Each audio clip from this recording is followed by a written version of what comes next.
Alors, nous sommes ravis de vous retrouver pour la suite de cet après-midi. Mes invités sont venus me rejoindre sur scène. Je vous présente très succinctement dans l'ordre. Cyril Arpet, vous êtes anthropologue à l'École des hautes études en santé publique. Sylvie Fanchette, vous êtes géographe à l'IRD, à l'Institut pour la recherche et le développement.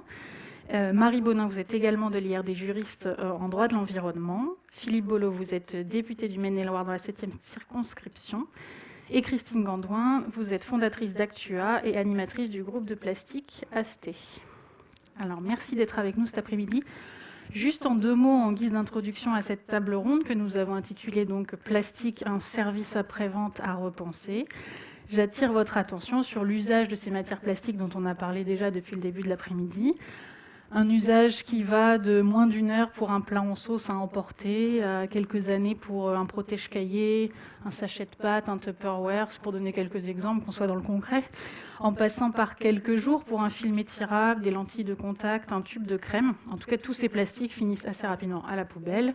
Et on a vu cet après-midi qu'ils étaient recyclés, enfouis, revalorisés. En tout cas, trop finissent dans la nature, dans les mers et les océans. Vous pouvez revisionner les interventions d'hier et de cet après-midi pour plus de détails.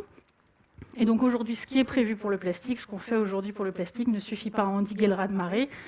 Alors, comment repenser les choses? C'est la question que je vous propose de nous poser aujourd'hui. Si vous voulez bien revenir ensemble sur la perception du risque concernant ces déchets, l'évolution de cette perception du risque dans les différentes zones géographiques que vous traitez chacune, quelle est la prise de conscience et quel est le rapport qu'on entretient à ces déchets plastiques? Bon, je ne sais pas qui veut commencer, peut-être on peut commencer en bout de table, Cyril Arpet. Merci. Alors, je suis anthropologue, donc ce qui m'intéresse, c'est les comportements, les usages. Alors, en premier, je pense que le plastique est un produit qui a été un produit fini, qui a été banalisé dès sa production, dans le sens où il est rentré dans les usages du quotidien depuis près d'un siècle, puisqu'au final, c'était dans les années 1920 que sont nés les premiers plastiques, avant que on l'a vu dans les présentations précédentes, toute une industrie pétrochimique se mettent en place et livrent à foison, on va dire, des produits très diversifiés. On a vu l'ensemble des molécules qui composent ces différents plastiques. Donc il y a une démultiplication des objets et des produits. Et là, c'est devenu banal, puisque chacun y avait un accès, d'abord facile, de plus en plus présent dans son environnement et à moindre coût. Il faut bien le rappeler, le plastique est un produit qui a peu de coûts. Et du coup, banal, mais aussi, c'est un impensé. C'est-à-dire qu'on ne se préoccupe pas, dès lors qu'on fait un achat, du devenir de ce produit après achat. Donc il y a une vraie question sur l'acte de consommation de ces produits qu'on a banalisés pour mieux les diffuser. Et aujourd'hui, la science, les techniques et les médias, qui sont des véhicules de ce que deviennent nos produits après usage, eh bien, c'est un retour de bâton qui nous arrive. C'est-à-dire, en gros, on ne se rendait pas compte que dans l'après-usage, on avait, pour ainsi dire, inondé la planète. Donc ça, c'est une remise en question fondamentale. Après, il y a la question des échelles. Quand vous êtes un individu, vous faites un achat individuel de produits, vous ne vous préoccupez pas de savoir ce que votre produit et après-produit va devenir. Dès lors qu'on a une vision globale, on se rend compte qu'à 7 milliards d'êtres humains, tout ce que l'on produit devient un sous-produit qui va disséminer dans les milieux. Et les présentations étaient tout à fait là significatives pour nous dire on a emballé le monde, entre guillemets, au point d'avoir une couverture terrestre complète si on devait, on va dire, additionner tous ces produits après usage. Moi, j'ai une perspective du Vietnam. Je ne suis pas spécialiste des plastiques ou des déchets, mais j'ai beaucoup travaillé sur les villages artisanaux dans le delta du fleuve Rouge, donc des villages qui, depuis parfois 1000 ans, développent des activités artisanales. Et certains de ces villages, en fait, recyclent, c'est-à-dire tout ce qui est papier, métaux et maintenant plastique, recyclent. Donc, j'ai une perspective ce que nous, on appelle déchets, comme matériaux. Donc je pars en fait de l'aval pour remonter à l'amont. Et ce qu'on voit au Vietnam, c'est qu'il y a un gros problème de définition, c'est-à-dire qu'à partir du moment où ce que nous, occidentaux, on appelle déchets, en fait, a un intérêt économique, a un usage, il devient une ressource. Et donc moi, j'ai travaillé sur ces ressources dans donc tout l'aspect collecte de ce que nous on appelle déchets recyclables, donc papier, métaux et plastique, et de leur recyclage. Et là, on voit qu'il il y a un gros problème de perspective. C'est-à-dire qu'on nous parle d'échelle, donc maintenant le plastique, on nous en parle beaucoup, surtout que le Vietnam est le 4e pays le plus pollueur des mers par les plastiques. Hein, il y a, je ne sais plus combien, 3 millions de tonnes de plastique qui sont déversées chaque année dans les mers à travers les rivières. Hein, tout ce qui est jeté et qui n'est pas ramassé, parce qu'une grande partie de ces déchets, de ce qu'on nous appelle déchets, ne sont pas collectés. Surtout que le problème du plastique, c'est qu'il est tellement varié, il y a tellement différents types de plastique qui ont un intérêt économique différent que certains ne sont pas collectés. Par exemple, tout ce qui est le bubble tea, les espèces de verres en plastique, et tout ce qui est polyester, etc., polystyrène pour emballer des repas, tout ça est très léger et donc n'a pas d'intérêt économique, donc est laissé. Et moi, ce qui m'a intéressé de voir, c'est qu'il y a vraiment une très grande ambiguïté entre le discours international sur les plastiques qu'on exporte, on se débarrasse des plastiques, on parle de pays poubelles, la Chine, le Vietnam, etc., alors que on exporte la partie la moins intéressante des déchets plastiques qui demande beaucoup de tri et qui n'a pas un intérêt pour nous, mais là-bas, il a un intérêt. Il a un intérêt, même si c'est fait dans les conditions environnementales terribles. Donc moi, ce qui m'intéresse, c'est ce changement de perspective. On est dans des pays industrialisés, de plus en plus industrialisés, qui ont besoin de matières premières. La matière première, le pétrole, le Vietnam n'a pas assez de pétrole pour produire son propre plastique. Et donc, comme ce sont des pays qui sont les grandes usines de la planète, ils ont besoin de matières premières. Et cette matière première secondaire, ce sont ces déchets de plastique qui sont devenus une ressource et qui sont transformés en granules de plastique pour être réintroduits dans le truc. Et donc là, on change complètement la perspective. Et le problème, c'est qu'on se rend compte que les organismes internationaux, les ONG financées par l'international, ont ce discours du déchet.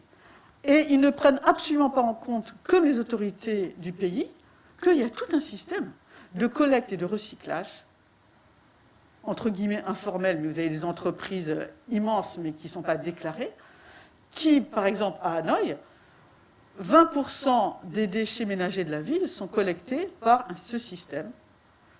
Et parce qu'eux, ils arrivent à recycler, alors que les autorités locales ne savent pas recycler. Donc, on est donc moi, je reste à l'échelle de ce pays pour montrer que c'est très important, quand on aborde ces questions de plastique et de déchets et de recyclage, de voir les différentes perspectives et aussi le côté politique de la chose. Merci. Alors, moi, on va changer de continent, on va aller en Afrique. Moi, je travaille principalement en Afrique de l'Ouest. Et alors, il y a une très, très grande variété de plastique. Et nous, on s'est intéressé, en fait, dans un premier temps, à mesurer les interdictions relatives aux sacs plastiques. Parce que ce qui est intéressant, c'est de voir que depuis... Alors, il y a quelques exceptions en 2000, mais sinon, l'immense majorité des pays ont commencé à avoir des règles de droit qui s'appliquent aux sacs plastiques en 2010-2011. Et on a, sur toute la façade d'Afrique atlantique, on a presque les 3/4 des pays qui ont adopté des législations interdisant les sacs en plastique. Alors après, il y a différentes formes d'interdiction. Hein. Ça peut être l'interdiction de la fabrication, de l'importation, de l'exportation ou de l'utilisation dans les commerces. Mais c'est vraiment frappant de voir que tous ces pays se sont jetés dans cette réglementation, c'est-à-dire qu'ils ont investi massivement dans cette démarche.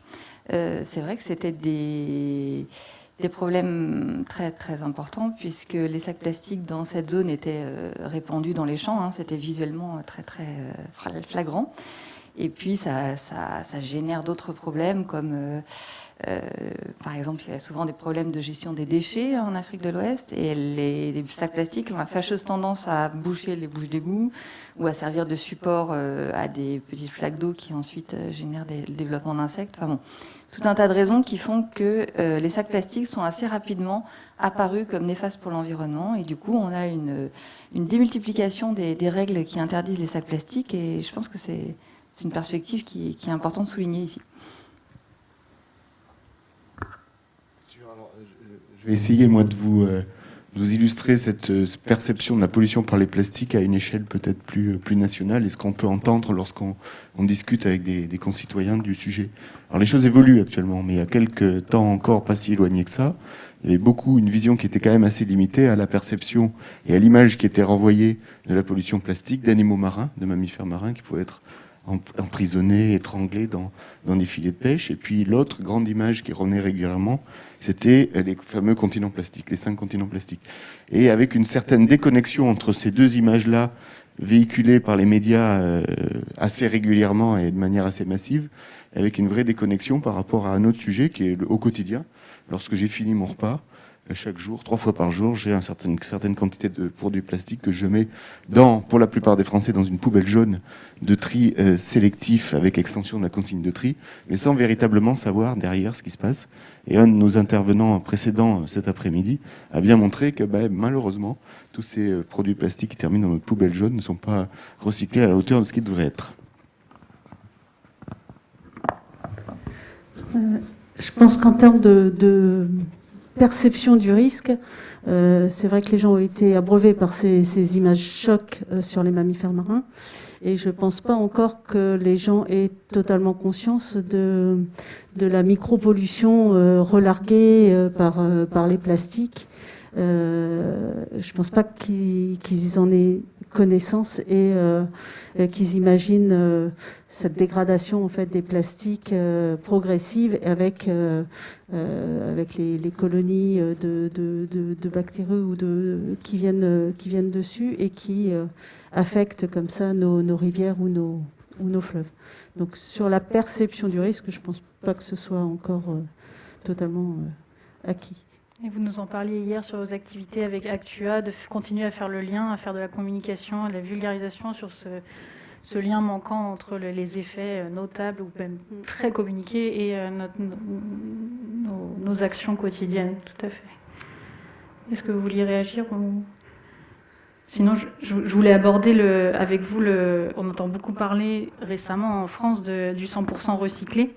Alors, je voulais vous donner un exemple que j'ai découvert récemment, c'est uniquement parce que je suis tombée dessus récemment, mais des filets de pêche retrouvés sur les littoraux français sont envoyés par tonnes en ce moment vers une petite entreprise qui a créé une entreprise de recyclage de ces filets, qui transforme les filets de pêche en d'autres produits, des lunettes, d'autres petits produits du quotidien.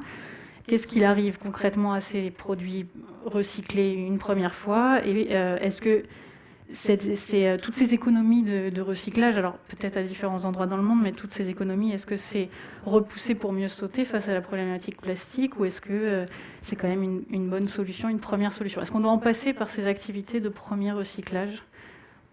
Si vous voulez prendre la parole, oui. Je vais bien donner un premier point de vue sur le sujet qui est, il ne faut pas se tromper de cible parce qu'on nous a bien montré précédemment avant la table ronde qu'il ne fallait pas qu'on passe d'une économie linéaire à économie circulaire. Là, on tend vers quelque chose qui courbe notre économie linéaire, mais qui ne devient pas complètement circulaire, puisqu'en l'espèce, l'entreprise en question investit pour cette chose-là. Donc si elle veut une perspective de long terme avec un retour sur investissement, ça veut dire que chaque jour, il faut qu'elle alimente son système de production par des filets de pêche, parce qu'elle va retrouver comme déchets plastiques dans les mers pour pouvoir produire ce qu'elle produit et ce qu'elle met en marché. Donc ça veut dire que finalement, à un moment donné, elle se satisfait de la charge polluante qui est à l'origine de son business. Bon, pour autant, voilà, c'est une solution parmi d'autres qui vient, de mon point de vue, il faut savoir cumuler et jouer plusieurs cartes à la fois. Et c'est une solution parmi d'autres qui, combinée à d'autres, permet de résoudre le problème peut-être de manière plus efficace, plus rapide et plus transversale. Oui, alors moi je veux bien revenir un peu sur cette histoire de recyclage et d'exportation de déchets. Il y a eu des évolutions récentes en droit. Et en fait, il y avait quand même un problème de taille, c'est-à-dire qu'on a nos sachets jaunes là, de recyclage qui, quand même, pour une immense partie, partent en cargo vers d'autres lieux, dont pas mal de pays asiatiques. Et il s'est passé, alors je pense que la Chine a commencé à se tirer la sonnette d'alarme autour de 2015-2016. Et en 2017, ils ont décidé que finalement, ils allaient appliquer plus strictement une législation qui préexistait en Chine. Et ils ont décidé d'appliquer leur législation qui était « nous n'importons pas de plastique contaminé », c'est-à-dire à partir du moment où ils ont une certaine forme de contamination. Sans rentrer dans les détails, globalement, ça a abouti en 2018 au bannissement total de l'accueil des plastiques qui arrivaient par cargo, qui étaient nos déchets. Cette fermeture en fait de la Chine a généré un flux de déchets du coup vers les pays voisins, pour le coup, le Vietnam, la Malaisie ou d'autres pays asiatiques qui commencent à élaborer des législations assez strictes aussi sur l'accueil de ces dispositions. Et ceci a abouti à une transformation du droit international. Alors il y a une convention, un droit international qui s'occupe des mouvements transfrontières de déchets dangereux. Et jusque-là, jusqu'en 2019, le plastique n'était absolument pas considéré comme dangereux. Et depuis 2019, les parties à cette convention ont décrété que le plastique faisait partie des déchets dangereux. Ils ont modifié 3 annexes de la convention. On pourra détailler si vous voulez des précisions. Ce qui aboutit, d'une part, à considérer certains plastiques comme dangereux et à mettre en œuvre le système d'autorisation préalable qui existe en droit international et qui est un moyen pour le pays de refuser finalement les plastiques qu'ils ne pourront pas traiter dans leur système de recyclage parce que trop contaminés. Donc il y a quand même des évolutions, même si ça apparaît bien tardivement, parce que l'entrée en vigueur de cette disposition, c'est au 1er janvier 2021. Donc bon, voilà. Merci. Rebondir là-dessus, puisque en juin 2018, quand la Chine a arrêté l'importation de, je crois, 24 types de plastique, beaucoup de cargos se sont repliés sur le Vietnam. Et comme le Vietnam est un grand consommateur de ces déchets, il y a eu tout un système, une façon complètement détournée. C'est-à-dire que le Vietnam est devenu la grande machine à laver de la Chine. Étant donné que les Chinois ne pouvaient pas importer de déchets, ils s'installaient au Vietnam, et ils se sont installés dans un des plus grands villages de recycleurs de plastique, de films plastiques qui s'appelle Minh Khai, sur lequel on travaille. Ils se sont carrément installés là, pris des prête-noms vietnamiens pour monter des entreprises et augmenter leur envergure de production et de recyclage de ces plastiques pour le transformer en pellets, en granules, et les exporter, puisque l'exportation de pellets vers la Chine était possible. Donc il y a eu toutes sortes de façons de contourner ça. Et puis le Vietnam a banni l'importation de ces plastiques, étant donné que sur le plan, il voyait bien que sur le plan environnemental, c'est une catastrophe. Mais on sait bien que quand vous avez des centaines de containers bloqués dans le port de Haiphong qui ne peuvent pas rentrer dans le pays, mais ne peuvent pas repartir non plus, étant donné que les importateurs ne vont pas payer le retour. Donc, il y avait une telle pression dans le port que ça a fini par rentrer par toutes sortes de détournements. Et donc, vous avez des gens, des petites entreprises non déclarées, donc informelles, qui passent par des importateurs formels pour importer. Et même s'il y a eu une diminution de l'importation, il y a eu énormément de plastiques qui sont rentrés dans le pays. Et comme les entreprises, elles avaient investi dans le recyclage, une augmentation de la collecte à l'intérieur du pays. Donc on voit bien que il y a une telle demande en granules de plastique maintenant de la Chine et les entreprises locales, puisque ces granules coûtent moins cher que les granules vierges, on est l'offre et la demande. Et on sait que c'est des pays où on s'arrange. Il faut que l'économie tourne. Et il faut que l'économie tourne, pourquoi ? Parce qu'elle travaille pour nous. Alors, on a beau au niveau international mettre des grandes... faire des grandes réformes, des régulations, Mais en fait, on fait tourner, il faut le dire, le système capitaliste avec délocalisation des entreprises occidentales vers la Chine. Et maintenant, le Vietnam a profité de la pandémie du Covid, parce qu'ils ont très bien géré la pandémie au début, et de la guerre entre les États-Unis et la Chine, la guerre commerciale. Donc le Vietnam a récupéré énormément d'entreprises, délocalisation Samsung, des entreprises coréennes, japonaises et occidentales, et ils ont besoin de matières premières. Et donc ça passe, malgré toutes les régulations qu'on peut avoir. Juste pour être sûr de comprendre, ce plastique, ces granules de plastique qui sont de nouveau de la matière première On appelle matière première secondaire. Cette matière première secondaire, est-ce qu'elle va créer, comme on l'a vu cet après-midi, de l'industrie textile Est-ce que ces polymères-là peuvent être utilisés pour à peu près tout? On n'est pas sur du Il y a différents types de granules de toute façon. Hein. Ça dépend. Je ne suis pas spécialiste de tous ces types du PVC, HP, PE, etc. Et les granules, elles doivent avoir une certaine homogénéité.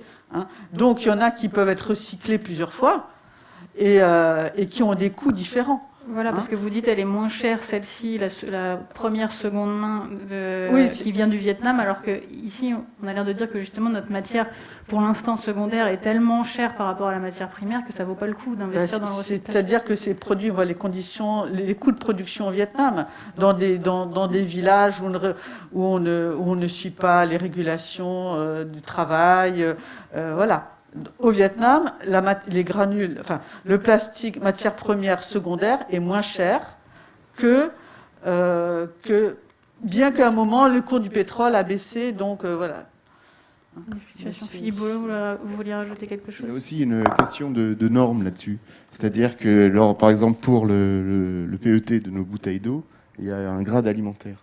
Et donc, évidemment, le metteur sur le marché d'une boisson qui veut respecter le grade alimentaire va pas s'amuser à aller prendre du PET recyclé dont il n'a pas su la traçabilité, parce que une des limites du recyclage, parmi d'autres, hein, mais il y en a une, c'est le phénomène des substances héritées. C'est-à-dire que parfois, dans les plastiques qu'on récupère, qu'on va mettre dans ce processus de recyclage mécanique, il peut y en avoir qui sont anciens et qui ont été construits, mis sur le marché à une époque où il y avait la possibilité d'utiliser des additifs qui aujourd'hui sont interdits.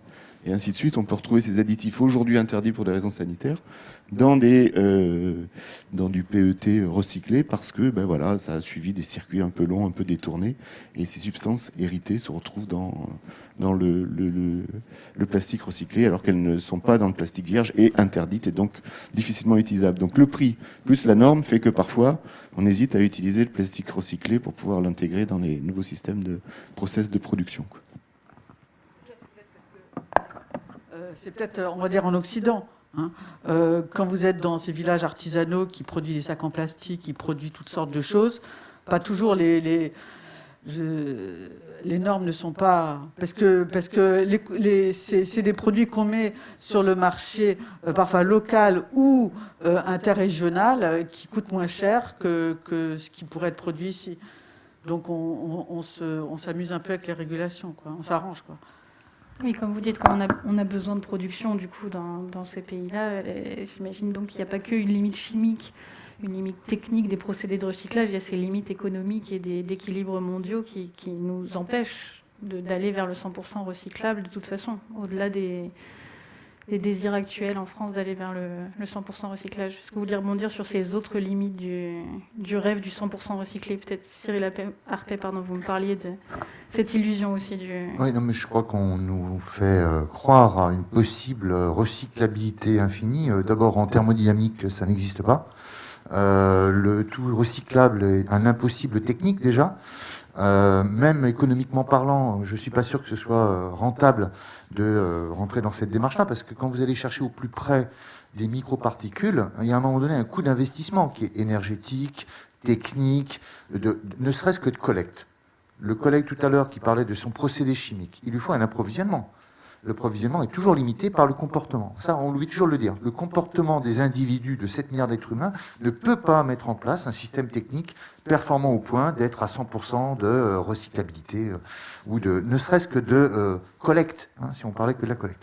Donc il y a une première limite qui est aussi comportementale, on oublie souvent de le dire. À ce propos, on parle des sous-produits plastiques qui deviennent une ressource pour certains pays. Moi, la question que je me pose, c'est dans les capacités que l'on a, nous, de produire déjà ces plastiques, avant de voir leur transfert ou transport hors territoire pour le recyclable, y a-t-il pas aujourd'hui une politique qui devrait être concernée des propres producteurs sur moi, ce que j'appellerais la consigne, le retour à un système de consigne pour éviter, d'une part, la dissémination de tous ces objets finis ou sous-produits. Pourquoi ? Parce que, en fait, le peu de valeur attribuée à ces produits après usage fait que ça n'intéresse personne, sauf le marché, effectivement, de la récupération, de la collecte, du traitement. Mais on laissera toujours une place importante à des produits qui ne seront pas récupérés. Du coup, la consigne, ça redonne un prix à ces produits.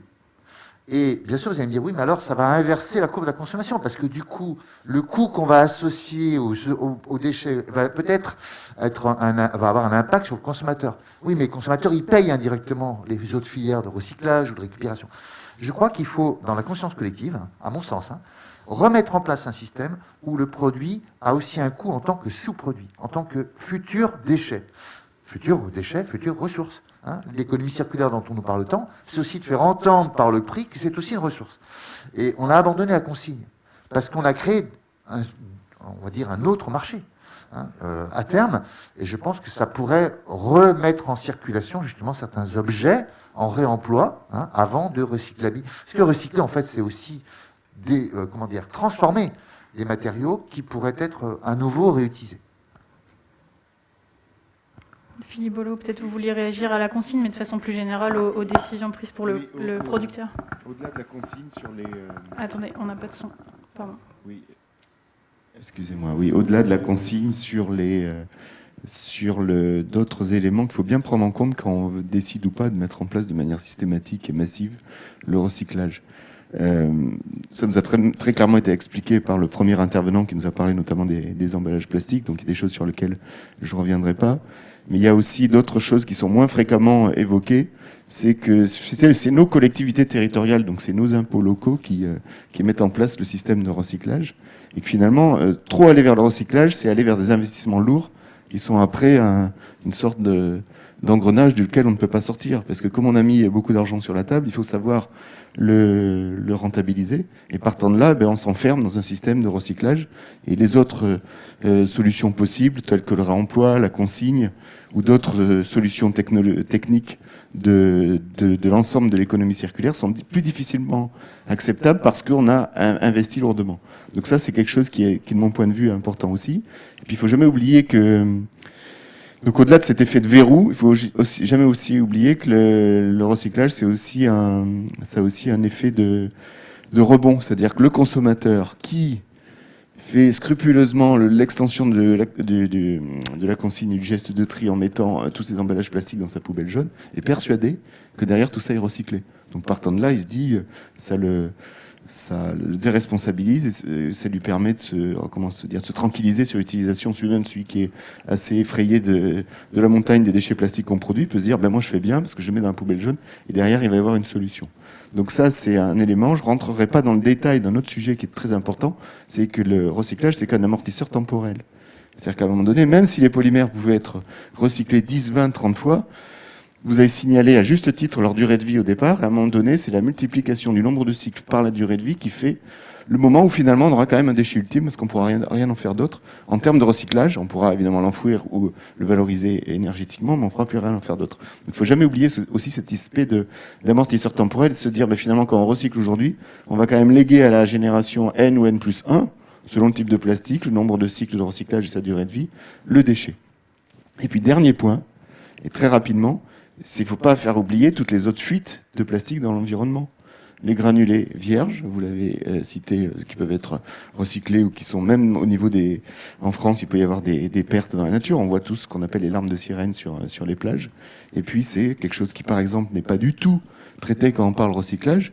Et c'est nos vêtements synthétiques, quand on les met dans la machine à laver, qui produisent des microfibres, donc des microplastiques qu'on retrouve dans l'eau, sur les sols et dans les rivières. Et ça, si on se focalise uniquement sur le recyclage, on oublie cette fuite-là. Et je ne vous ai cité qu'une fuite parmi d'autres qui existent de fuite de plastique dans l'environnement. J'avais envie de... Attends, on n'a pas de son. J'avais envie d'ajouter une image en fait sur la limite pour moi du 100% recyclé. C'est qu'imaginons qu'on a trouvé la baguette magique du recyclage, donc on a tout collecté déjà, et on a une balle de plastique qui est arrivée, et puis par coup de baguette magique, on sait trier les charges, les additifs, les ceci, et on recycle notre matière première, on est super content. Et quand on a fini ça, on a une deuxième balle qui est arrivée, et la deuxième balle, en fait, elle est plus compliquée, parce que on a vu l'industrie chimique est toujours très innovante, et donc va rajouter des différents plastifiants en plus. Donc on va passer un peu plus de temps à démêler cette deuxième balle. Et puis entre-temps, il y a une troisième qui est arrivée, une quatrième, et en fait on joue à Tetris, et on part sur une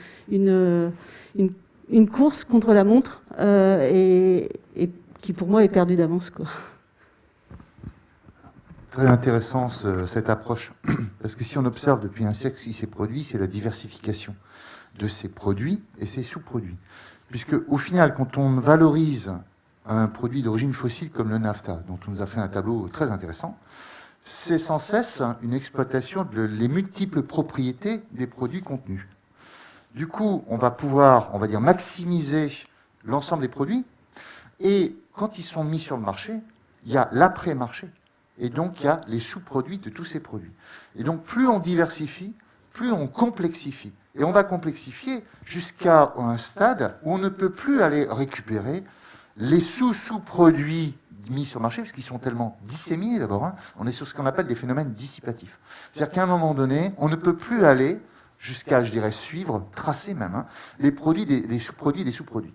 Donc, peut-être qu'à un moment donné, il faudrait qu'on arrive à s'entendre sur on va dire, une maille ou un nombre de produits et sous-produits limité. Et ça a été fait un peu pour le plastique dans les véhicules à une époque. Il y avait quasiment 30 différents plastiques, 30 plastiques différents qui étaient inscrits dans la composition des véhicules. Ça a été ramené, je crois, à 10 plastiques. Pourquoi ? Parce que pour que les filières de recyclage mises en œuvre puissent capter ce gisement des 10 plastiques et non pas 40. Enfin, voilà. Et je crois qu'on est dans un processus, la chimie nous l'a montré encore une fois, dont elle ne veut pas sortir. C'est-à-dire que l'innovation, j'insiste, l'innovation passe toujours par la complexification et la diversification. À un moment donné, on est face à un écueil, qui est celui que la dispersion de ces produits et sous-produits, on les retrouvera dans l'ensemble des milieux. Et la dernière question qu'a soulignée Julien tout à l'heure, qui est très intéressante, c'est sur la traçabilité dans les milieux. Moi, la question que je pose au titre de la santé publique, je suis dans un établissement où on parle de santé publique. Les microparticules, on ne sait pas les nanoparticules. On ne connaît pas encore aujourd'hui tous les effets délétères dont on pourra peut-être attendre une génération pour voir le degré, je dirais, d'effets délétères à bas bruit aujourd'hui dont on ne connaît pas les effets. Faut-il attendre encore 15, 20, 30 ans pour en voir les effets ? Question. Alors, je voulais qu'on prenne le temps de parler, chacun de votre point de vue, des freins au changement et des marges de manœuvre qui permettraient des vrais changements, puisque vous êtes tous d'accord pour dire que quand même, il faut des vrais changements, et qu'on a longuement entendu hier après-midi et tout à l'heure que on ne récupérera pas les plastiques qu'il y a au fond des océans, on ne lavera pas la planète. Maintenant, on continue de jeter toutes les minutes du plastique. Donc, peut-être pour commencer, Christine Gandon, vous nous parliez hier, vous abordiez la métrologie, l'étude de ces matières plastiques, pour commencer, comme un gros frein au changement. Une collectivité qui se dit bon, j'y vais, je me lance et je vais travailler sur les plastiques, la question derrière, c'est par où commencer. Et en général, on a besoin d'une certaine quantification pour savoir si c'est plutôt à la sortie des stations d'épuration, à la sortie de mes eaux pluviales, dans mes rues, dans mes poubelles, dans ma cantine, etc. Donc on a besoin à un moment de disposer de métrologie et de quantification. Et sur ça, on a commencé à fédérer en fait les groupes de chercheurs et les laboratoires, mais on a un énorme travail parce que on mesure pas tous la même chose, on procède pas tous de la même manière, c'est pas encore normé tous ces éléments-là. Certains parlent de nombre, on l'a vu encore tout à l'heure, on parle de nombre de microparticules ou de microplastiques dans un volume ou quelque part. Certains c'est en nombre, d'autres c'est en masse. Passer des masses au nombre, c'est pas si évident que ça parce qu'ils ont tous des formes différentes. Est-ce que c'est la forme de ces plastiques qui est gênante? Est-ce que le fait qu'ils soient en fibre ou qu'ils soient un peu sphériques, ça donne pas la même chose en termes d'absorption, de contamination, etc. Donc on a un énorme travail à faire pour essayer d'harmoniser et de travailler sur une métrologie à peu près un socle commun pour pouvoir se comparer et aider en fait à y voir plus clair dans ces quantifications, dans ces grandes thématiques en fait, pour pouvoir identifier le levier d'action correct. Je me permets une question de précision. Parce qu'on sait en science qu'il faut comparer des choux avec des choux et des carottes avec des carottes. Est-ce que c'est parce que c'est très récent? Est-ce que, sans rentrer dans le complotiste, est-ce qu'il y a quand même d'autres freins à ces accords-là? Pas forcément. Des fois, on a besoin des deux. C'est-à-dire que le nombre est important pour des questions de dispersion, par exemple. Des fois, on a besoin de grammes. Ça, c'est en termes de vision, je dirais, assez macro de ce qui se passe. Est-ce que ça vient plutôt d'ici, plutôt de là? Est-ce que je vais agir plutôt ici que là? Donc, on a vraiment besoin de masse. Donc en fait, non, c'est la problématique et sa complexité qui fait que des fois, on a besoin Enfin, ça a été approché pour le moment avec plusieurs solutions comme ça, nombre ou masse. Parce que pour éclairer nos auditeurs et auditrices, on a quand même eu 6 présentations depuis le début du week-end. 6 présentations où à chaque fois, j'ai la sensation d'un nouvel angle, une nouvelle façon de le dire, une nouvelle mesure. Effectivement, c'est très intéressant. C'est dur à comparer, c'est dur à retenir ou à identifier pour le public.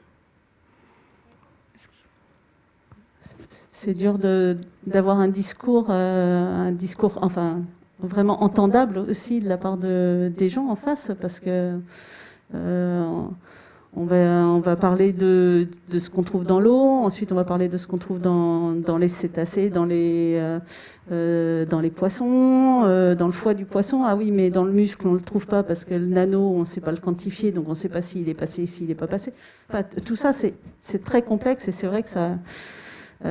Faudrait pas que ça traduise un discours juste Cassandre ou un peu juste alarmiste, mais c'est sûr qu'on est en grosse phase de recherche pour tous. D'autres freins au changement dans vos points de vue respectifs? Moi, je pense que un des gros freins, c'est qu'on ne fait pas le rapport entre le système de consommation, c'est-à-dire le système de consommation de type capitaliste, c'est-à-dire produire de plus en plus pour rentabiliser les investissements, donc consommer. Et le problème du recyclage, c'est-à-dire n'ayez pas de problème, continuez à consommer, à produire des emballages, vous faire livrer des bubble tea par Grab, etc. Nous, on est là, on recycle. C'est-à-dire, on ne remet pas.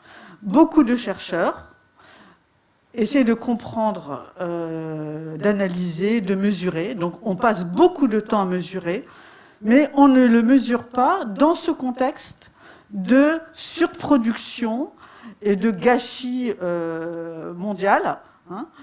Et parce que dès qu'on sort des mots type capitaliste, surproduction, on est traité de gauchiste ou je ne sais pas quoi. Et il y a une grande partie de la recherche qui ne s'intéresse pas à ça. Et moi, je trouve que la question du recyclage, elle a double tranchant.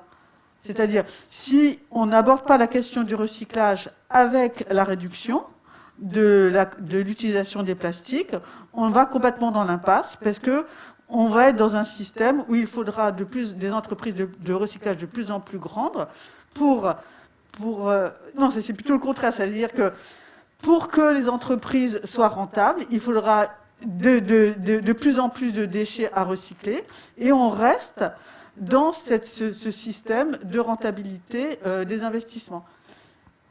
Et alors que c'est ce système, on peut dire, qui nous a mis dans qui est à l'origine de la création de ça. Dans les différents R, hier, réduire, avant, Oui, recycler. et donc, je crois que recycler, c'est bien, mais en même temps, il faut réduire. Et il faut, bien sûr, c'est l'histoire de 3 R, mais que les gens en soient conscients. Et le problème, c'est que beaucoup d'entreprises de recyclage, beaucoup de collectivités locales utilisent un mode de communication qui ne permet pas de prendre conscience aux gens. Bon, vous arrêtez de consommer comme ça. Je trouve délirant en période de Covid, là, moi j'ai passé 2 ans au Vietnam, là, de voir la façon dont les gens n'ont fait aucun rapport entre l'augmentation de l'utilisation du plastique par les livraisons, la nourriture à emporter, hein, qui sont justement des plastiques qui n'ont pas d'intérêt pour les recycleurs et pour les collecteurs, et donc qui sont jetés comme ça, hein, et le fait qu'on est dans le 4e pays le plus pollueur des mers avec le plastique. Hein, il n'y a pas de lien, parce qu'on ne veut pas remettre en cause le système de production et de consommation. Hein.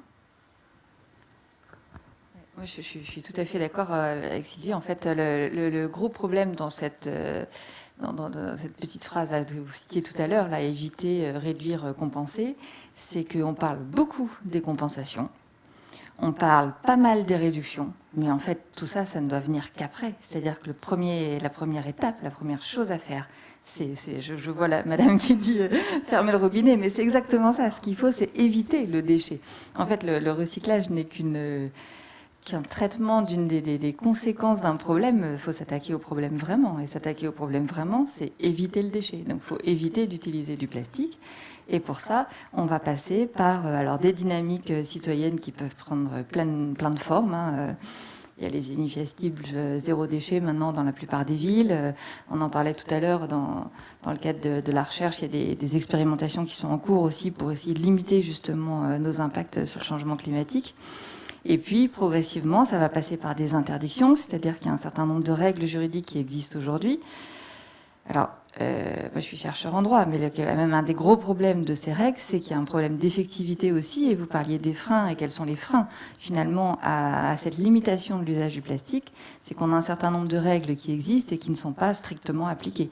Donc, je me rappelle, on en parlait l'autre jour, il y a des pays très... comment dirait-on ? Très dictatoriaux, on va dire, qui, à partir du moment où une règle est produite, ont une application immédiate. Hein. On parlait de cette revue Oui Demain qui a fait un article sur le Rwanda, où ils ont interdit les sacs plastiques, en tout cas l'importation de sacs plastiques, et où les douaniers fouillaient les gens à la recherche de sacs plastiques. C'est une application immédiate et radicale de la règle, qui n'est bien sûr pas faisable en démocratie. Et au-delà de ça, on va se poser la question de l'application des règles. C'est-à-dire comment est-ce qu'on va faire pour que des règles qui existent soient appliquées ?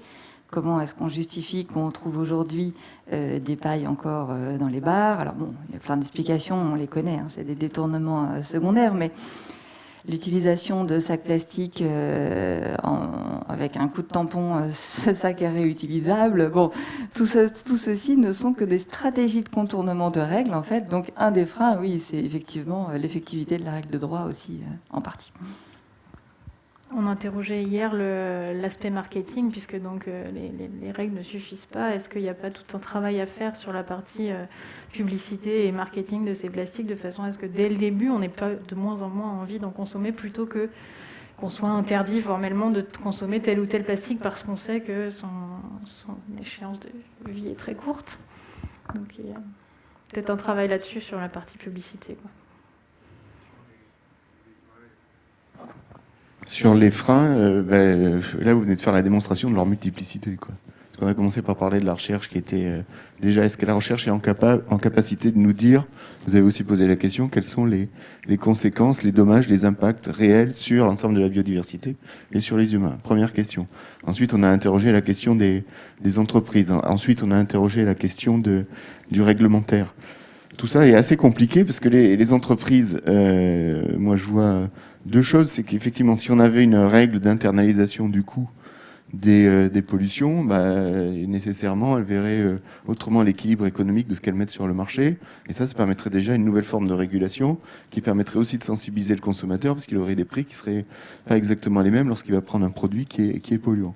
Il ne faut pas perdre de vue aussi que nos entreprises, c'est notre capacité à mener des politiques publiques, parce que c'est elles qui, à un moment donné, font rentrer dans les caisses des finances publiques de l'impôt sur les sociétés, de l'impôt sur le revenu pour leurs salariés, des charges, des taxes sur puis des recettes liées au système de protection sociale. Donc ça, il faut jamais l'oublier. Donc les entreprises sont en capacité d'agir, mais il faut-il qu'elles aient une visibilité de long terme? Parce que si l'entreprise en question, pour résoudre tous les problèmes qu'on met sur la table, elle est obligée d'investir 2 ou 3 millions d'euros, et qu'il lui faut 3 ans pour la mettre en place, il ne faut pas non plus que la réglementation change au bout d'1 an et que cet investissement-là tombe en l'air, tombe par terre, parce que sinon, à un moment donné, on ne fait plus rien, et puis on a complètement freiné le monde économique. Et puis aussi, il y a l'aspect des consommateurs. Faut-il qu'ils soient conscients de la nécessité qu'il a à agir pour, emprunter un autre chemin et adopter un autre comportement? Ça, il faut déjà, c'est de la sensibilisation, c'est du long terme, parce que le problème, il n'a pas 20 ans. Le problème de la pollution plastique, il est assez contemporain. Et on a aussi un autre sujet qui est très important, notamment du point de vue sociologique, anthropologique peut-être, c'est celui du service rendu par ces objets plastiques. Parce que tout ce qu'on dénonce ici, à un moment donné, c'est de la praticité, de la commodité pour les consommateurs. Ça réduit un certain nombre de charges pour eux. Donc à partir du moment où vous mettez un consommateur, quel qu'il soit, dans une situation où il a une réduction des charges, de ce qui lui coûte en termes de temps, en termes d'énergie, en termes de finances, mais il adopte ce nouveau comportement-là, il est très difficile de l'en faire sortir. Donc on se rend compte de toute la complexité, et que tout est interdépendant. L'économie dépend du consommateur, qui dépend du chercheur qui va le sensibiliser, qui lui-même peut dépendre peut-être de l'économie, parce qu'il va lui financer ses recherches, par la puissance publique. Donc on se rend compte de la complexité qui a à traiter le sujet.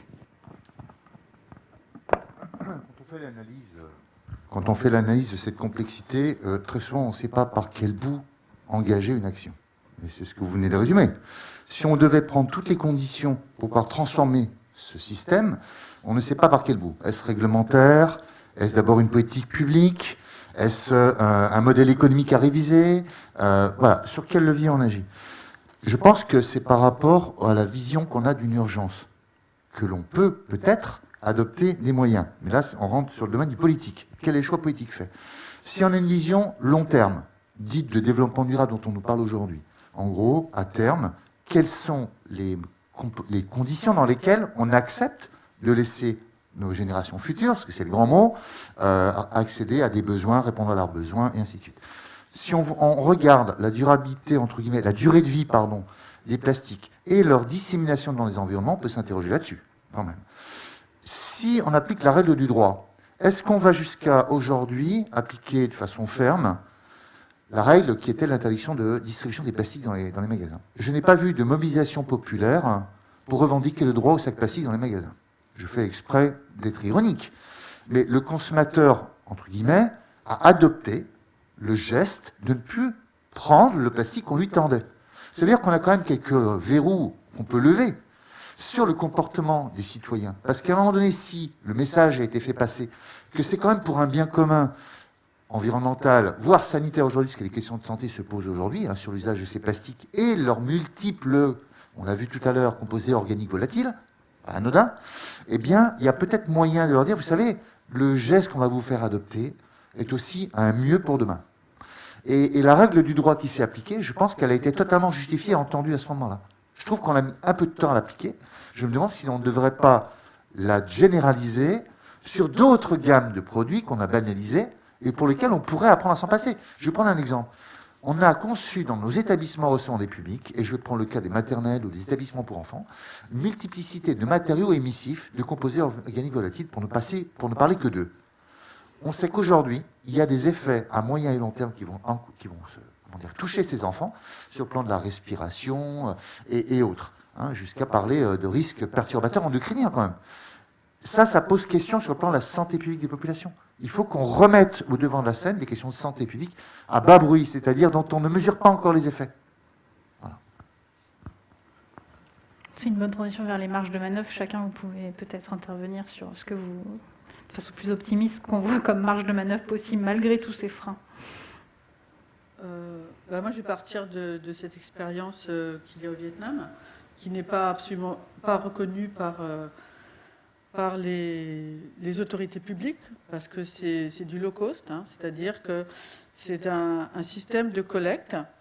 On dit de collecte de matériaux. Si je prends le mot vietnamien, phe liu, qui veut dire matériaux, et on ne dit pas les déchets. Donc d'un côté, vous avez les déchets qui sont ramassés par les éboueurs, qui sont financés par la ville et qui ne sont pas recyclés, parce que les municipalités ne savent pas recycler.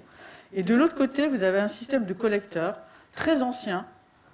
C'est une filière migratoire de 2 villages, de gens qui viennent à Hanoï ou dans d'autres villes, et qui font du porte-à-porte, et qui vont acheter aux habitants les bouteilles en plastique, les canettes de bière, les métaux.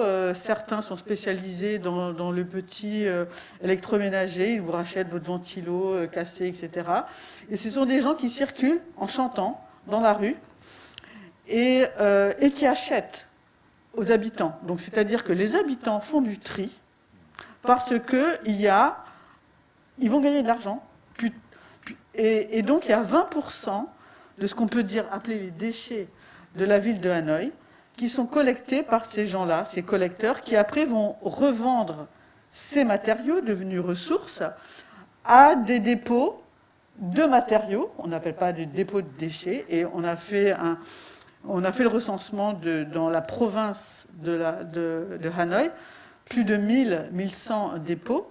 Hein. Et ces dépôts, ils revendent à des intermédiaires qui vont vendre dans les villages artisanaux de recyclage. Donc c'est un système super efficace, qui donne du travail à énormément de gens, qui pousse les gens à recycler, qui pousse les gens à trier, parce que le tri ne se fait pas dans cette ville. Mis à part que certains habitants, quand ils vont donner leur sac poubelle aux éboueurs, ils disent « Ah tiens, j'ai mis de côté ça pour toi hein ». Et les éboueurs même fouillent les sacs poubelles pour récupérer ce qui est recyclable et qui vont aller vendre dans les dépôts de déchets. Hein. Donc le système formel fait un peu de perruque, comme on dit en ancien français, un peu d'informel dans le formel. Et tout ce système super organisé de réseau, etc., permet que 20% l'équivalent de 20% des déchets de Hanoï ne soient pas enfouis hein, ou incinérés. Ce système n'est pas reconnu, parce que personne ne peut récupérer du bénéfice. On préfère importer des incinérateurs. À peu près les déchets urbains, c'est plus de 50 voire 60% d'organique, donc de l'eau. Les incinérateurs, c'est pas la peine. Et donc on voit que si on partait d'une réalité existante, des vieux réseaux comme ça, hein, si on appuyait ces politiques pour que les conditions de recyclage soient environnementalement moins dégradantes, parce qu'elles sont faites dans des catastrophes, hein, et bien peut-être on pourrait avoir des systèmes moins coûteux et plus performants, et qui impliquent tous les habitants. Il y a une conscience. Il y a une conscience. Hein, et c'est du proximité. En bas de chez vous, vous avez le dépôt de déchets. Et vous, hein, consigne à domicile. Mais oui, mais c'est génial. Et je n'arrive pas à comprendre. Et ces gens-là n'ont pas d'appui. Ils passent leur temps à se faire racketter par la police et par les collectivités locales.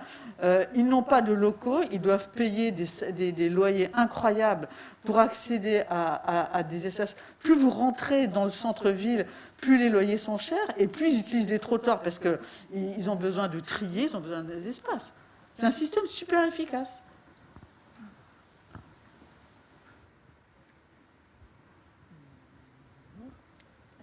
Oui, alors dans les points positifs en fait, hein, c'est ça ce qu'il faudrait mettre en avant. Les marges de Moi, manœuvre. il y a quand même quelque chose qui me fait très plaisir, c'est que je parlais tout à l'heure de la difficulté de l'application des règles. Enfin, quand même, depuis 10 ans, il y a eu une multiplication très très importante des règles hein, pour rester en droit.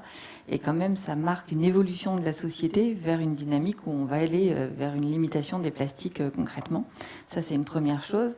Et la deuxième chose, c'est en tant que citoyenne, je vois bien aussi qu'aujourd'hui, il y a quand même de plus en plus de gens qui ont des tote bags ou des sacs en tissu un peu partout.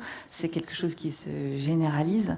Et les jeunes qui prennent des sacs plastiques, il n'y en a quand même plus beaucoup. Et moi, ça me fait très plaisir. Donc ça, c'est une première chose. Et zut, j'ai oublié ce que je voulais dire après, mais je vous passe la parole et puis j'y reviendrai si ça revient. Ça marche. Merci. Alors sur les leviers, il y en a un qui, de mon point de vue, est intéressant à considérer et qui a le mérite d'essayer de concilier un peu tout ce qu'on est en train de dire. C'est celui de l'éco-conception. Je m'explique. C'est-à-dire que tout à l'heure, vous avez dit on ne sait pas par quel bout prendre le sujet et qu'est-ce qu'il faut regarder pour dire voilà l'acteur qu'il va falloir désigner comme étant le précurseur qui va entraîner les autres. Finalement, l'éco-conception, elle peut permettre de mettre tout le monde autour de la table si elle est conçue de cette façon-là. C'est-à-dire que l'éco-conception, c'est pas simplement l'apprentissage qu'on a lorsqu'on est dans une école d'ingénieur de se dire il faut que notre produit soit, on va le considérer quand on le fabrique pour pouvoir gérer le plus utilement le déchet, c'est mettre, et c'est déjà pratiqué et avec des résultats très positifs, c'est mettre tous les acteurs autour de la table. C'est-à-dire que si demain vous envisagez un produit et que vous mettez autour de la table le plasturgiste qui va vous faire le polymère, à qui vous allez pouvoir poser la question est-ce que vous êtes capable de me faire cette pièce avec un polymère qui à la fin pourra être recyclé, et que vous avez mis autour de la table celui qui va récupérer le déchet qui est le recycleur et qui va dire oui je peux, non je peux pas pour telle et telle raison si vous mettez un additif, et qu'entre les deux vous avez mis évidemment l'entreprise qui commercialise parce qu'elle a ses contraintes et il faut jamais les oublier, et puis le consommateur qui va se rendre compte de la marge de manœuvre qu'il peut avoir, et puis surtout des contraintes qui sont les siennes et de son cahier des charges à lui. Et finalement, en multipliant cette approche-là, on peut imaginer qu'on arrive à mettre sur le marché des produits qui répondent à tout, à la norme, à l'impact et à la capacité de traitement qui est la nôtre. Je me permets de vous reprendre le micro parce que ça y est, ça m'est revenu. En fait, cet après-midi, j'ai eu la chance d'aller voir l'exposition Ressources là dans le bâtiment, dans la Cité des Sciences. Et je ne sais pas si vous avez eu l'occasion d'aller la voir, mais c'est assez enthousiasmant parce qu'en fait, on parle beaucoup d'effondrement et de catastrophes suite à nos modes de vie. Et je parle notamment du capitalisme, de la mondialisation, du libéralisme qui engendre tout un tas de maux dans la société. Et là, il y a alors je ne sais pas qui c'est, un auteur ou quelqu'un en tout cas, qui a imaginé le monde en 2049 et une version très positive où justement on va dépasser tous ces problèmes, c'est-à-dire que ces questions-là, on a réussi à les résoudre et on arrive à un système où ils cassent des parkings pour mettre des champs à la place. Alors c'est un peu utopique, mais c'est vraiment, ça fait un bien fou. On vous invite à venir voir Renaissance, l'exposition qui est à l'étage en ce moment. Est-ce que vous vouliez réagir sur les marges de manœuvre ? Dans les marges de manœuvre aussi, on sent vraiment une envie en fait d'aborder le problème concrètement. Et du coup, il y a quand même pas mal de temps, de plateformes, de partage de bonnes solutions entre collectivités, entre acteurs, entre associations, etc. Donc je pense que ça donne une dynamique forte pour inciter au changement. On fait des webinaires avec l'AST réguliers où les collectivités AST amorcent et où les collectivités peuvent partager en fait des bonnes pratiques qui sont pas forcément des choses qui relèvent plus du bon sens aussi et ça permet à tous d'apprendre et de se dire ça je peux le faire aussi chez moi et voilà, ça entraîne la dynamique. Juste pour rebondir un petit peu sur nous en sciences sociales, je veux dire géographie, anthropologie, sociologie, histoire. Je crois que ce qui est important, c'est de voir qu'est-ce qui marche un peu partout dans le monde et pourquoi. Quelles sont les conditions sociales, politiques, économiques qui font qu'il y a certaines pratiques qui ont émergé et qu'est-ce qu'il faut faire pour pouvoir adapter ces systèmes qui marchent dans d'autres milieux. Et là, il y a un champ de recherche extraordinaire, parce que l'étude sur les déchets, mais c'est tellement, il y a tellement de fils à tirer, c'est tellement complexe, ça embrasse, dans le sens de recherche qu'on dit, la recherche durable, enfin, c'est de travailler en interdisciplinaire, c'est vraiment un des sujets que je trouve les plus riches et les plus féconds. Donc, mais ça pose la question des chercheurs, comment les chercheurs arrivent à s'écouter en provenant de disciplines aussi différentes et travaillant à des échelles aussi différentes. Donc là, il y a tout un champ extraordinaire. Et si vous mettez un petit peu de changement climatique dessus, là, on arrive à... Mais ça, il y a des nouveaux, il y a des tas de sujets super intéressants. Mais ça demande du travail, de faire de la recherche autrement, quoi. Vous avez raison, je partage vos points de vue, parce qu'il y a 25 ans, je faisais une thèse sur les déchets, j'étais un peu seul, et je suis allé au-devant d'autres chercheurs qui travaillent sur les déchets. Alors, moi qui venais de la philo et de l'anthropologie, je suis allé voir l'historien, le géographe, l'économiste, le chimiste, enfin je les ai consultés, j'ai essayé de bâtir un objet scientifique à partir de là. La question que je me suis posée quand même, quand j'ai mis, on va dire, autour d'une table toutes ces intelligences, la question qui revenait sans cesse, c'était de dire comment le temps de la science va-t-il profiter à la non-science, entre guillemets, donc à l'acteur public d'une collectivité locale, à un industriel, à un décideur ou à un acteur. Et là, le temps de la science aujourd'hui me préoccupe. C'est-à-dire que le temps de la science qui est mis pour produire la connaissance est très vite dépassé par le rythme d'une économie de croissance. Ça pose question. Que le scientifique qui se positionne pour observer pendant 10, 15, 20, 30 ans un objet, un système, va être très vite rattrapé par des évolutions, des changements profonds de l'organisation sociale, politique, économique, et on l'a vu en 20 ans. C'est consternant, j'allais dire, parce que moi qui travaillais auprès des déchets, des fouilleurs, trieurs de déchets à Madagascar, vous me dites aujourd'hui c'est le Vietnam, mais je vous dis, mais on pourrait balayer tous les continents. On a retrouvé le même phénomène il y a 30 ans en arrière, il y a 50 ans en arrière. Mais cette fois avec une accumulation et une diversification des déchets qui rend, je trouve, un peu préoccupant quand même, pour pas être catastrophiste, les conditions de vie des populations, en fait. C'est ça la préoccupation première que j'ai en termes de santé publique et santé environnementale, puisque je travaille dans ce domaine, c'est de dire, mais si on laisse trop de temps ce système, se forcer les organisations humaines, on risque d'avoir des effets retour, des effets retard aussi, sur la santé publique, dont on aura du mal à se défaire. Voilà, c'est un peu ça la préoccupation. Merci beaucoup. Vous voulez réagir ? On va laisser la place aux questions du public, si vous voulez bien. Alors, est-ce qu'on a des questions en salle, d'abord ? Est-ce que vous auriez des questions ? Je vous propose un micro pour ceux qui ont besoin. Et sinon, en attendant que vous rassembliez vos idées pour poser vos questions, 2 questions. Les instances dans lesquelles vous réunissez autour de la table différents acteurs, quelles sont-elles et quels sont les attendus et les rendus concrets de ces instances de réunion ? Et la deuxième question est sur l'éducation, puisqu'on a parlé des futures générations. Comment est-ce qu'on les prépare ? Est-ce qu'on enseigne cette complexité à la Edgar Morin de tout un système de production et avec un tas d'acteurs? Est-ce que c'est une manière de préparer les générations futures à ces grands défis? Allez-y. Je vais répondre à la seconde question. On sait bien que les jeunes, je parle du cas vietnamien, qui est celui sur lequel je travaille, passer par les écoles et toucher les jeunes, on sait qu'il faut qu'on touche les jeunes, parce que les jeunes, c'est eux qui vont après toucher leurs parents. Hein. Et de toute façon, les jeunes, c'est l'avenir. Et dans plusieurs programmes auxquels j'ai participé, de toute façon, les bailleurs, les gens qui ont financé ces programmes, demandaient toujours une partie communication auprès des jeunes et auprès des populations. Et une de mes collègues vietnamiens de ce programme a fait des BD. Hein, et les BD sur l'histoire de ces collectrices, etc., sur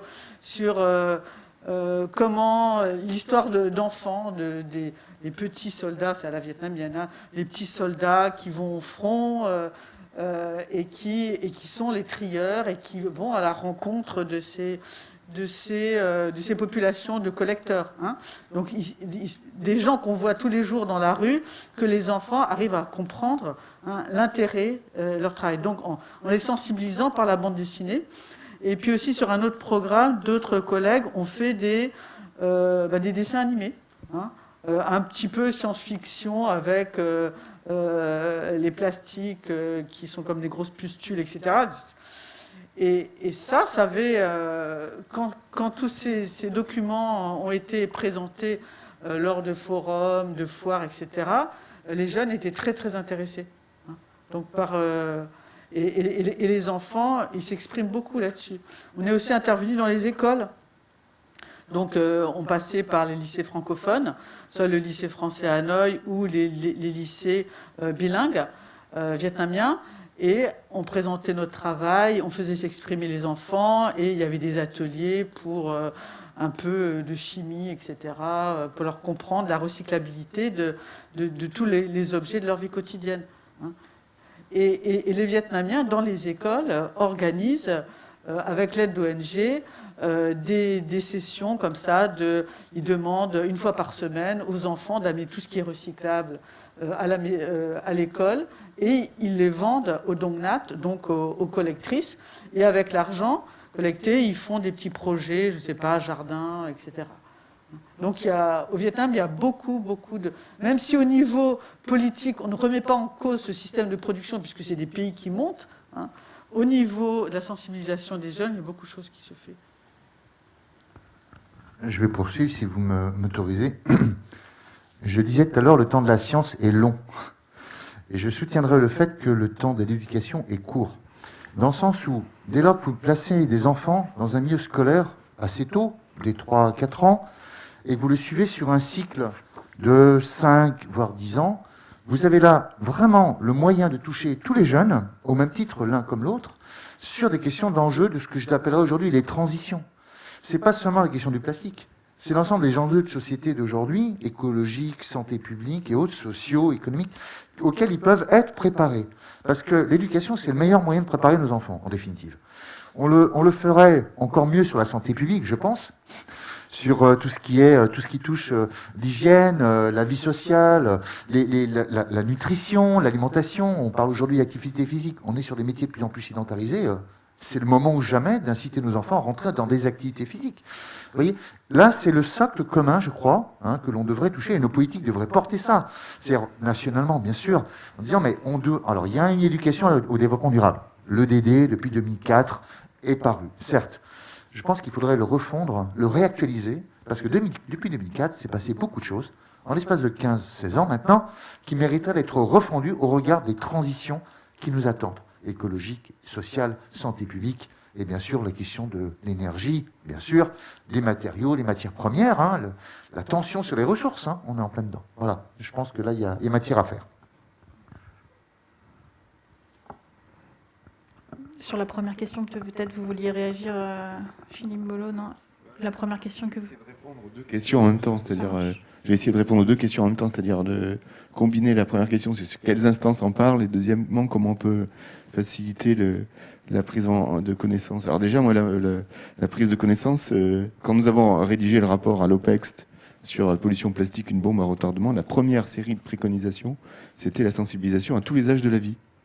Pas pour dire c'est uniquement les plus petits, parce que comme c'est un problème récent, il faut savoir entraîner toutes les générations. C'est les plus petits pour les enjeux d'avenir, c'est les plus grands qui vont entrer dans le milieu professionnel pour qu'ils intègrent les bons réflexes dans ce qu'ils vont produire pour éviter les problèmes, et c'est les plus anciens en termes de consommation, etc. Donc c'est tout le monde, quoi. Donc, première chose. Et deuxième chose, je pense au monde associatif aussi, et notamment à des initiatives mondiales telles que le World Cleanup Day, qui s'est tenu là récemment. Certaines communes sont encore en train de le faire aujourd'hui.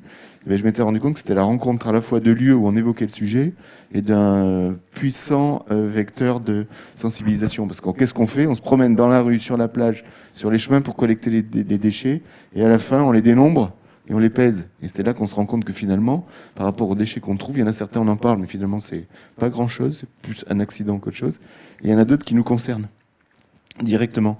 Et en ayant participé à une manifestation World Cleanup Day, je me suis rendu compte finalement, à la fin, les gens étaient en capacité de dire, celui-là, je sais d'où il vient, je suis acteur de ce déchet-là, et donc je peux le gérer. Donc c'est à la fois un lieu de rencontre, de partage, et un lieu de sensibilisation. Voilà, c'était une façon de répondre aux deux questions en même temps. D'autres questions ? Est-ce qu'on pourrait vous parler du monde qui a beaucoup changé depuis 2004, depuis l'intégration du développement durable dans les programmes scolaires ? Est-ce qu'on pourrait intégrer la visite d'un centre de tri automatique chaque année, ou dans chaque cycle ? Ce serait peut-être une bonne idée. Alors c'est assez pratique. Certains y vont. Les centres de tri sont assez, je pense, mis en place depuis pas mal d'années, depuis qu'il y a eu un décret obligeant les entreprises à mettre, les collectivités locales, pardon, à mettre en place l'organisation du tri de la collecte sélective. Donc beaucoup d'écoles, d'établissements s'y sont rendus, ce que je trouve intéressant. Mais si vous voulez, le biais qu'on a avec le tri, c'est de laisser à penser que trier suffit. Or, vous l'avez très bien dit, au-delà du tri, y a-t-il les filières ad hoc pour la diversité des produits et sous-produits qu'on va bien classer, entre guillemets? Est-ce qu'il y a bien toute l'activité de transformation derrière, au risque, très souvent, de laisser penser que le tri suffit? Or, certains constats ont été faits qu'après le tri, on retourne au tout mêlé. Le mélange complet des filières, malheureusement, qui n'ont pas trouvé issue. Bon. Donc le tri est limité, mais c'est au moins un moyen de faire prendre conscience de la différenciation des matériaux. Vous l'avez très bien dit, sensibiliser au tri des matériaux, c'est comprendre comment fonctionnent les matériaux, comment on s'en sert, comment ils se distinguent, les peser, très utile. C'est le meilleur moyen de se rendre compte du poids, j'allais dire que ça a, dans nos poubelles. Donc ça, c'est une bonne méthode d'accompagner sur la filière. C'est-à-dire que, vous voyez, je ne serai pas seulement sur l'usine du tri. Déjà, il faut avoir une vision de la filière. En gros, du circuit de la matière première, de la ressource initiale, jusqu'à son produit, entre guillemets, fini, et au-delà, aux sous-produits et à ces produits, entre guillemets, après-vie, quoi. Oui, sur cette histoire de tri, moi je reviens quand même au premier mot. On est quand même dans la démarche d'éviter le déchet à la base. C'est surtout à ça qu'il faut sensibiliser les enfants. En fait, ils doivent avoir leur propre contenant, leur propre manière de fonctionner en autonomie sans avoir besoin d'emballage plastique par ailleurs. Et d'ailleurs, à ce sujet, dans la série Choses positives, je pense qu'il y a... Alors, ça n'a rien à voir avec mes recherches, c'est plus en tant que citoyenne que je vais parler, mais... Dans la ville où j'habite, donc à Brest, dans le Finistère, il n'y avait pratiquement aucun magasin de vrac il y a 2 ans, en dehors des rayons vrac de quelques Biocop. Et aujourd'hui, il y a 3 magasins de vrac en centre-ville, et je crois qu'il y en a un 4e qui va ouvrir. Il me semble que c'est quand même la marque d'une évolution de la société, que de plus en plus de gens vont essayer de transformer leur action à la base, c'est-à-dire qu'avant de commencer à faire leurs courses, ils vont déjà choisir un magasin dans lequel ils vont aller, qui vont leur permettre de faire leurs courses sans générer de déchets supplémentaires. Il me semble que là, c'est un premier virement qui pourrait permettre d'aller vers une transition écologique qui, à mes yeux, me paraît essentielle, beaucoup plus que le concept de développement durable qui me paraît franchement dépassé. Est-ce qu'il vous reste des questions par hasard dans la salle? Sinon, est-ce que vous souhaitez un dernier mot?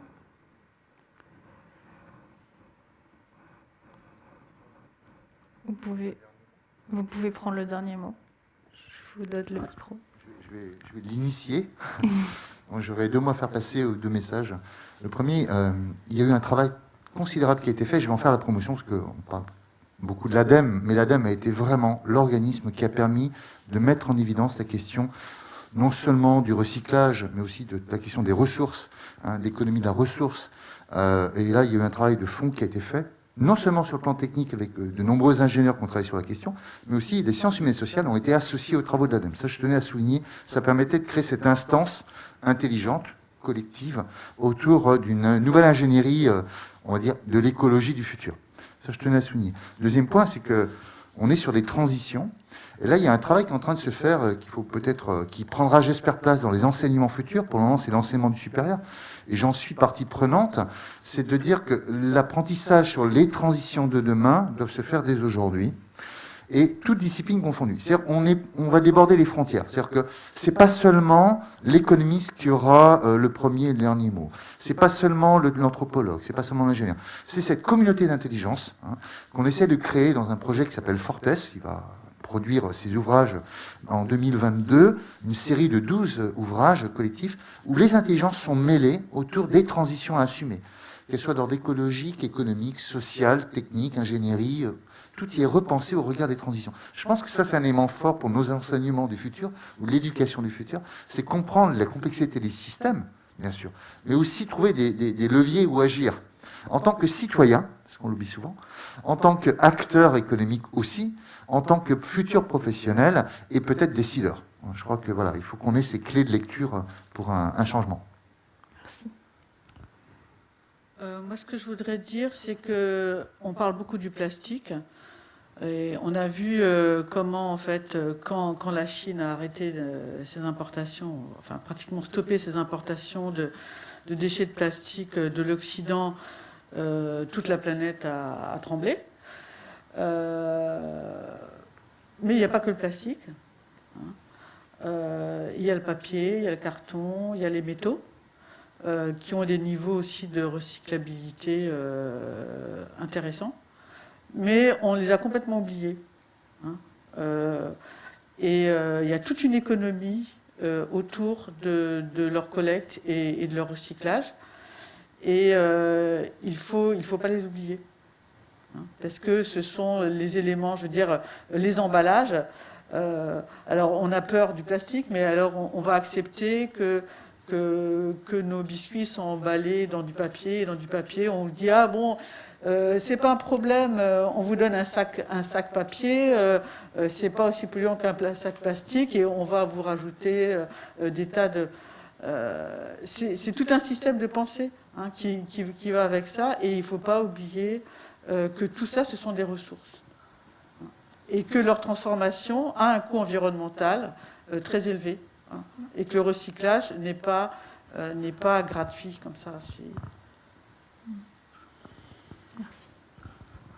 Oui, enfin, moi je suis d'accord avec tout ce qui a été dit, et je pense que s'il y a un point sur lequel il faut être particulièrement précautionneux, c'est l'empreinte qu'on va laisser en fait derrière nous. Alors les plastiques en sont un aspect hyper important parce qu'on en a fait une très forte consommation, mais il y a plein d'autres formes d'empreintes en fait qu'on va laisser sur la planète, et je pense que c'est sur l'intégralité de ces points-là qu'il faudrait vraiment œuvrer.